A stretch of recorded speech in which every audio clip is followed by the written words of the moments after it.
फातिमा की रानी माँ, प्रभु यीशु की माँ, आसरा तू ही है माँ।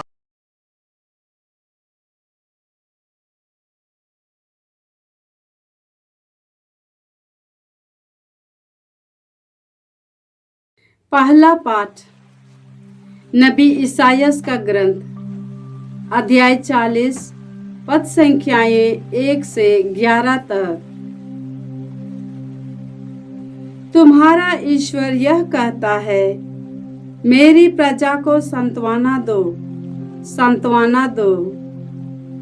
यरूशलेम को धाड़स बंधाओ और पुकार कर उससे यह कहो कि उसके विपत्ति के दिन समाप्त हो गए हैं और उसके पाप का प्रायश्चित हो चुका है। प्रभु ईश्वर के हाथ से उसे सभी अपराधों का पूरा पूरा दंड मिल चुका है। यह आवाज आ ही रही है, निर्जन प्रदेश में प्रभु का मार्ग तैयार करो, हमारे ईश्वर के लिए मैदान में रास्ता सीधा कर दो। हर एक पहाड़ और पहाड़ी समतल की जाए, खड़ी चट्टान को मैदान और कागार को घाटी बना दिया जाए। तब प्रभु ईश्वर की महिमा प्रकट हो जाएगी और सब शरीरधारी उसे देखेंगे, क्योंकि प्रभु ने ऐसा ही कहा है। मुझे यह वाणी यह कहते हुए सुनाई पड़ी, पुकार कर सुनाओ। और मैंने कहा, मैं क्या सुनाऊं? सब शरीरधारी घास के सादृश्य हैं और उनका सौंदर्य खेत के फूलों के सादृश्य है। जब प्रभु का श्वास उनका स्पर्श करता है तो घास सूख जाती और फूल मुरझाता है। निश्चय ही मनुष्य घास के सादृश्य है, घास सूख जाती और फूल मुरझाता है, किंतु हमारे ईश्वर का वचन सदा सर्वदा बना रहता है। सियोन को शुभ संदेश सुनाने वाले, ऊंचे पहाड़ पर चढ़ो। यरूशलेम को शुभ संदेश सुनाने वाले, अपनी आवाज ऊंची कर दो। निडर होकर यूदा के नगरों से पुकार कर यह कहो, यही तुम्हारा ईश्वर है। देखो, प्रभु ईश्वर सामर्थ्य के साथ आ रहा है और सब कुछ अपने अधीन कर लेगा। वह अपना पुरस्कार अपने साथ ला रहा है और उसका विजय उपहार भी उसके साथ है। वह गडेरिये की तरह अपना रेवड़ चराता है। वह मेमने को उठाकर अपने छाती से लगा लेता और दूध पिलाने वाली भेड़े धीरे धीरे ले चलता है। प्रभु की वाणी। ईश्वर को धन्यवाद। वचन अनुवाक्य। देखो, हमारा ईश्वर सामर्थ्य के साथ आ रहा है। देखो, हमारा ईश्वर सामर्थ्य के साथ आ रहा है। प्रभु के आदर में नया गीत गाओ। समस्त पृथ्वी प्रभु का भजन सुनाए। भजन गाते हुए प्रभु का नाम धन्य कहो। दिन प्रतिदिन उसका मुक्ति विधान घोषित करते जाओ। अनुवाक्य। देखो, हमारा ईश्वर सामर्थ्य के साथ आ रहा है। देखो, हमारा ईश्वर सामर्थ्य के साथ आ रहा है। सभी राष्ट्रों में उसकी महिमा का बखान करो। सभी लोगों को उसके अपूर्व कार्यों का गीत सुनाओ। राष्ट्रों को यह घोषित करो, प्रभु ही राजा है। वह न्यायपूर्वक सभी लोगों का विचार करेगा। अनुवाक्या, देखो हमारा प्रभु, देखो हमारा ईश्वर सामर्थ के साथ आ रहा है। देखो हमारा ईश्वर सामर्थ के साथ आ रहा है। स्वर्ग में आनंद हो और पृथ्वी पर उल्लास। सागर की लहरें गरज उठे, खेतों के पौधे हिल जाएं और वन के सभी वृक्ष आनंद के गीत गाएं।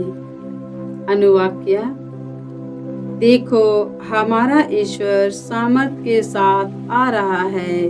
देखो हमारा ईश्वर सामर्थ के साथ आ रहा है। क्योंकि प्रभु का आगमन निश्चित है। वह पृथ्वी का न्याय करने आ रहा है। वह धर्म और सच्चाई से संसार के राष्ट्रों का शासन करेगा। अनुवाक्या, देखो हमारा ईश्वर सामर्थ के साथ आ रहा है। देखो हमारा ईश्वर सामर्थ के साथ आ रहा है। जय घोष।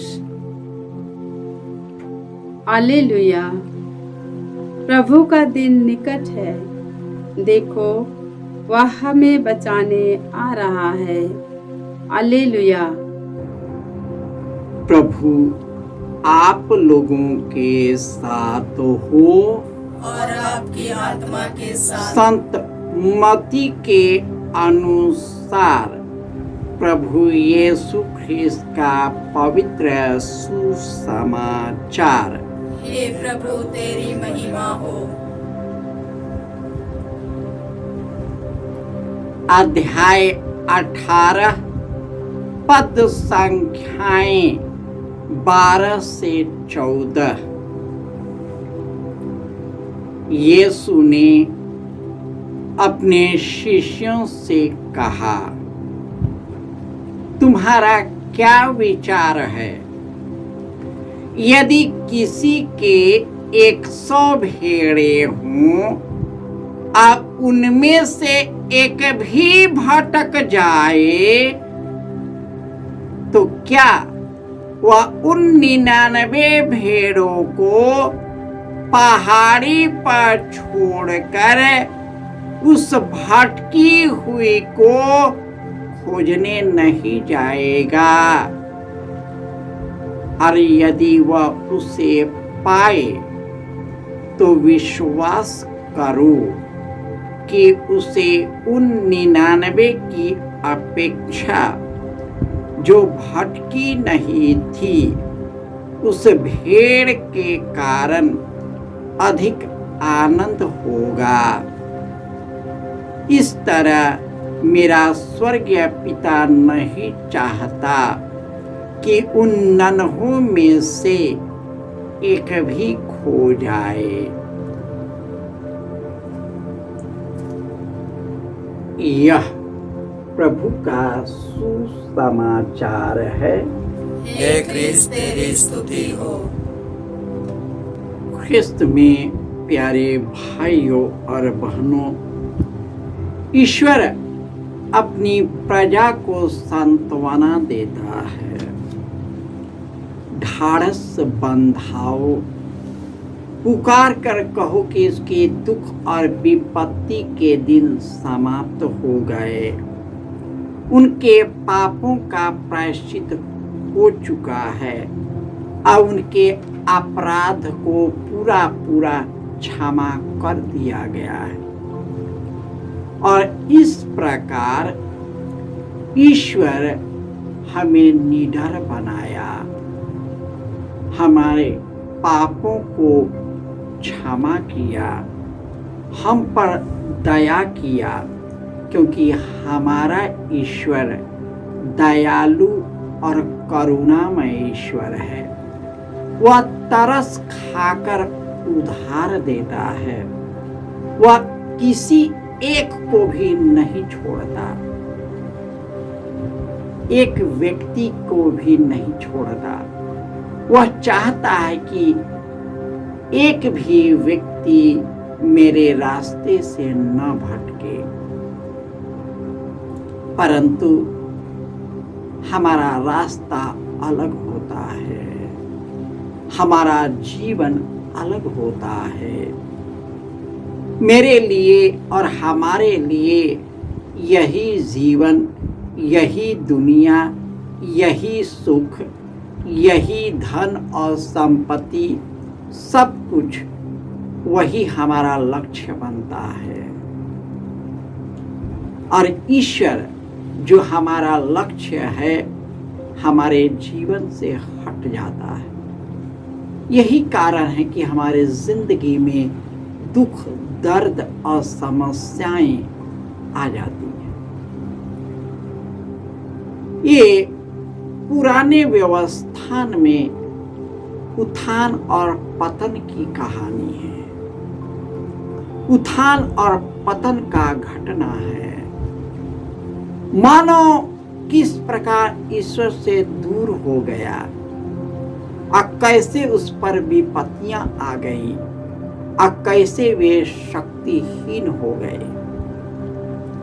कैसे वे बिखर गए, कैसे वे पाप और कई प्रकार के कुकर्मों में फंस गए, जिसका कारण यह हुआ कि उनका पतन हुआ।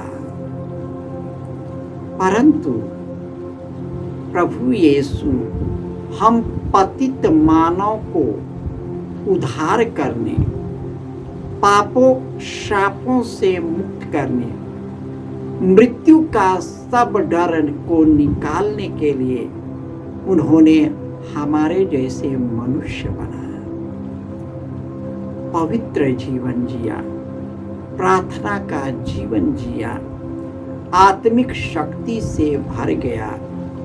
उनके लिए स्वर्ग का द्वार खुल गया और उनके द्वारा हमारे जीवन में मुक्ति आ गई। हमारे लिए स्वर्ग का द्वार खुल गया और हमारे लिए शक्ति और साहस से भर दिया। यदि 100 भेड़ों में से एक भेड़ भी खो जाता है तो उन 99 धर्मी भेड़ों को छोड़ वह एक के पीछे पीछे जाता है।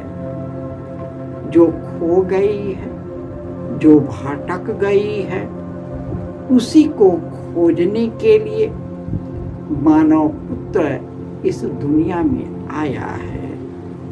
हम सभी पापी हैं, मैं भी पापी हूँ, लेकिन यीशु मेरे पापों की मुक्ति के लिए इस संसार में पैदा हुए, इस संसार में जन्म लिए और इस संसार में धार्मिकता का साम्राज्य स्थापित करने के बाद उन्होंने हमें धर्मी बना दिया, ताकि यीशु की धार्मिकता के द्वारा हम धर्मी बन जाए और हमारी जो धार्मिकता, जो प्रेम, दया, करुणा, सेवा, क्षमाशीलता, परोपकारता हमारे जीवन के द्वारा झलकती है, वह हमारे पापों की मुक्ति करता है, शुद्ध करता है। हम ईश्वर के पुत्र और पुत्रियां हो जाते हैं। आइए हम सहृदय से यीशु के आगमन की तैयारी करते हैं, जो हमारे जीवन में, हमारे शरीर में एक हो गया है, जो कि पाप के कारण हमने उसको निकाल दिया। अब हम उनको सहर्ष स्वीकार करते हैं और उसकी ज्योति में सदा आगे बढ़ते हैं। जय यीशु।